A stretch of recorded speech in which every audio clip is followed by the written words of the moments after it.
jumping right into the accident, you know, and we'll put a link to that little TSN video. There's a good video on it. What year did that happen? Was that in your first or second year? First year. Yeah. So run me through where you guys were traveling to a tournament? Yeah, we were traveling in Midland, Texas, which is it's like a 2-hour, 30-minute drive, I think, something like that. So the day before, we got up at 4 o'clock. Coach drove, played a practice round, came back, and it's a 3-day event. Then we went back the next day, so we woke up again 4 o'clock, started driving at 4:30, whatever. Get there, we played all 36, and then we got back in the van, and we went to Chick-fil-A for dinner or lunch, whatever Right it was, on. and then got back in. Good American food. Yeah, got back in there, and then the last thing I kind of remember is just trying to break the glass to get out of the van. So you lost memory from before that? Like before the crash? Yeah. Like you don't remember? Like I remember playing a little bit of the round, and I remember leaving, and I remember eating at Chick-fil-A. Like I know what I had, and a bunch of the boys got milkshakes. Like I know what we were doing, and then getting in the van, it's just like no idea. And then the first thing I remember waking up in the hospital was like probably 3 weeks after. Wow. Yeah. So I guess your memory or you being able to tell the story is what you've been told of the crash. Sort of, yeah. Like when I first got to the hospital and like sheriffs were showing up and police officers, and there was news people trying to get in and everything else, I said a couple things that I don't remember, but they say that these things happen. Like I was saying, like I got out of the bus and then I climbed back in. I tried to get somebody out. I couldn't get them back out. Then I jumped back out and I crawled, whatever. And then I said some things about what I heard, which I don't remember, obviously, but it's just what I said and what they told me that I said, right? It's kind of confusing, but I guess I knew what I was talking about in the beginning, but I just now lost that. Yeah, lost it, yeah. So I guess what happened was a head-on crash with a truck? Some guy was on meth. Really? Yeah, and he was driving with his son, 13-year-old son. It's kind of like a 2-lane highway, like Highway 6 or something like that, right? Yeah. And I guess they were driving on a spare tire, and it blew, and so they veered off into our lane. Speed limits are like ridiculously high in Texas too. It's like 85 miles an hour. Yeah, that's fast. It's like 120, I think, or something. I don't even know. A little quicker even, yeah. Yeah. So yeah, he hit us, and then I guess he had ammunition in the back of his truck, and something with the engines. I don't know. They just caught on fire, and then the ammunition is also obviously flammable. Sure. So it made it worse, and then.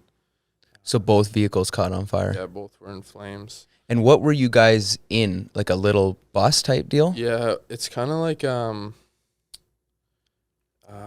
even know what to call it. It's like what's it called? Like a Sprinter van? Yeah, type Sprinter thing? van. Okay. Yeah, Ford Sprinter van. Okay. Yeah. And they were driving a Ford F-150, I think, or something like that. But yeah, it was a Sprinter van. Two seats in the front, and then a row behind that, row behind that, row behind that. And my buddy, the other Canadian who survived, he was sitting beside me, and he was ejected out the side of the window, and he landed, they say 65 feet from the van. Jeez. Yeah, and then so then everybody else was kind of trapped inside, and that's pretty much it. So you don't remember, but from, I guess, piecing it back together, how did you get out? Yeah, so I remember, I still remember I was wearing a red golf shirt, took the golf shirt off, wrapped it around my arm, and that's why I got staples plates in my arm. Right. I started punching and kicking the window, and I guess I broke it, and I got out, and then my buddies were trapped inside, so I tried to go back in. Yeah.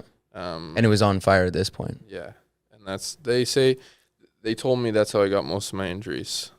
It was going back inside the van. Right. And then I tried to pull somebody out. Obviously, I still not as much anymore, but I had real bad nightmares in the beginning, like Sure. grabbing somebody and just yelling and screaming and obviously failed to get somebody out, right? Yeah. So try to pull them out, and then I guess it was so hot, I got back out or something like that. I don't know. And then they told me that I crawled to the side of the shoulder, and then that's where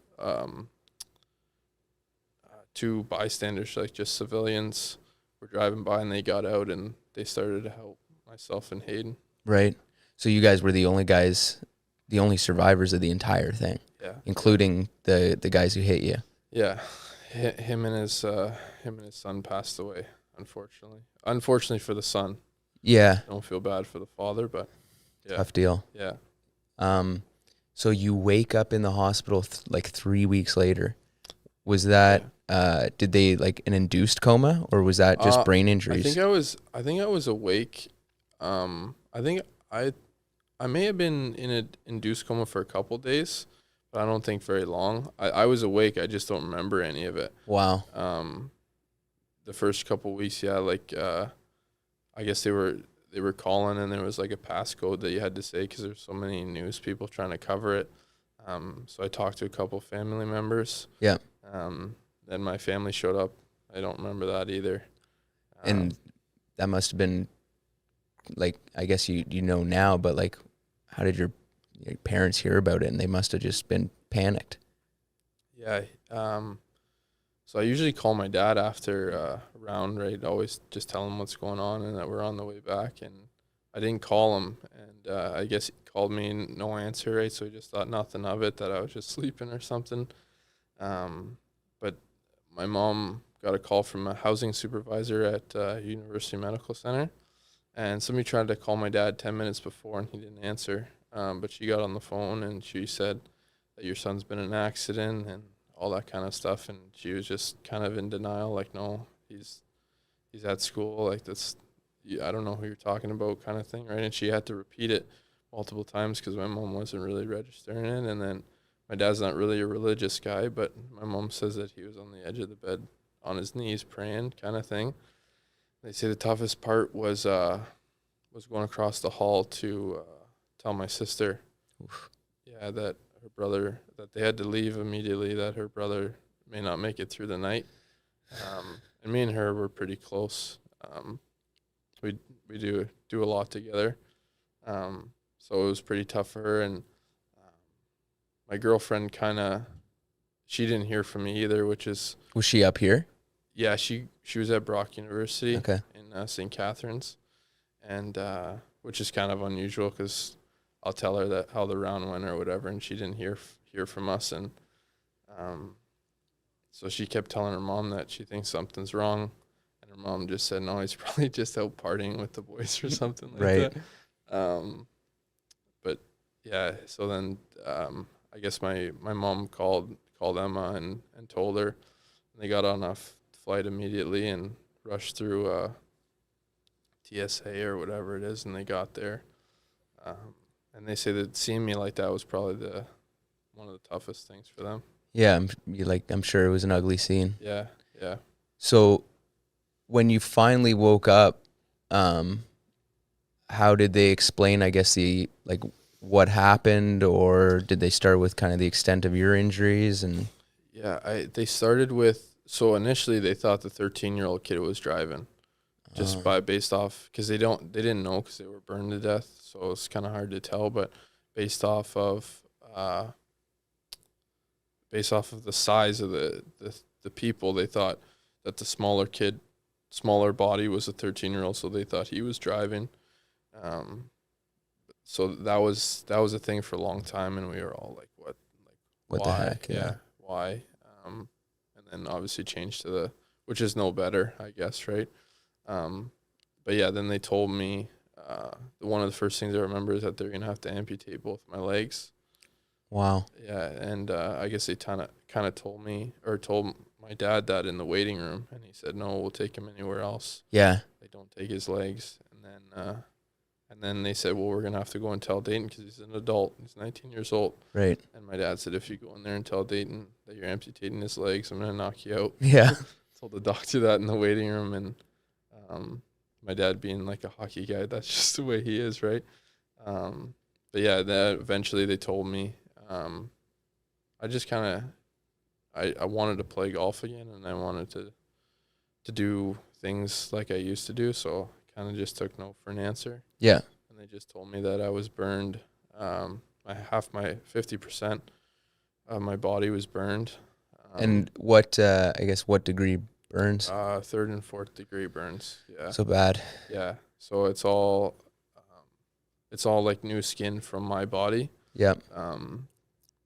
Luckily they didn't. Well, it probably would have grown back by now, but to get skin grafts, sometimes they shave your head. You're right. And I had long hairs too, so right. They were all concerned about that, but no, I didn't have to shave the head. Just got it from the arms and from the chest. So how did you stay there? Or did you guys go elsewhere when they told you? No, I stayed there. Okay, yeah. So you guys got the doctors to reconsider? Yeah, they said, okay, well, we'll try. I'll try and do it. If it doesn't work, then obviously we're gonna have to do something about it. But let me just try it. So they took me into surgery. Yeah. And I guess it's called skin grafts. They put a whole whack of skin grafts on, and they said it stuck and that I was healing pretty good. So they said that was gonna work. So it was only from, like, it wasn't like shattered legs or infection or anything like that. It was simply the burns they were gonna do it. I guess they had to. In the beginning, when I first got there, they took like 3 hours getting like glass and stuff out of my legs. Yeah. Just because there was so much debris and like there's no skin there, right? Which is pretty ugly to look at. Even myself, like looking at my legs, like they look destroyed. Still. Yeah. Well, now they're a little bit better. They obviously, if I wear shorts, people obviously look and see like, why is this young kid got like his legs don't look like mine, sort of thing, right? Yeah.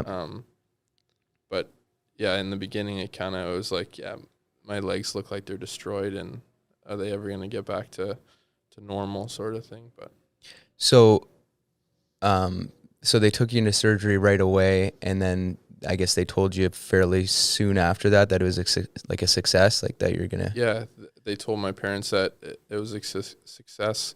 The doctors told me that I wouldn't be able to golf for a year to 2 years. Right.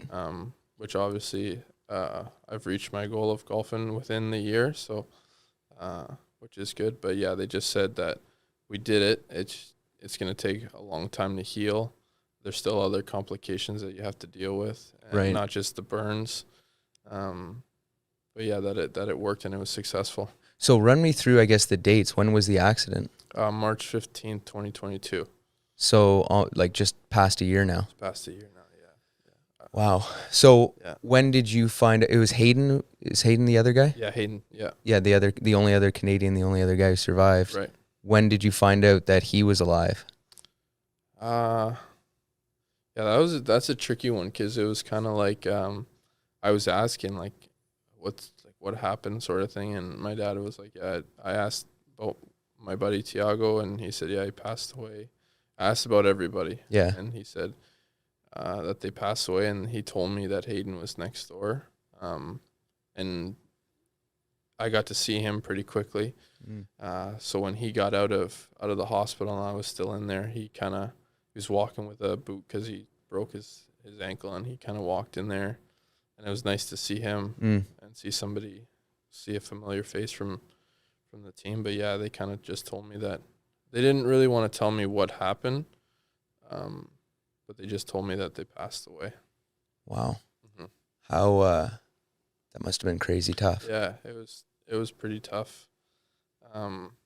In the beginning, I guess I was in so much pain all the time that like I didn't really get a chance to register like what actually happened and that they're actually gone until like 3 months after, where I was in rehab, and it was kind of like my pain's tolerated a little bit. I'm working on getting better, and it's like the mental state of it comes. and you kind of think in there, and you're like, you go to a whole new country and you make another big family. Like you're on a team, and they all pass away. It was pretty tough. Still is tough. But Yeah.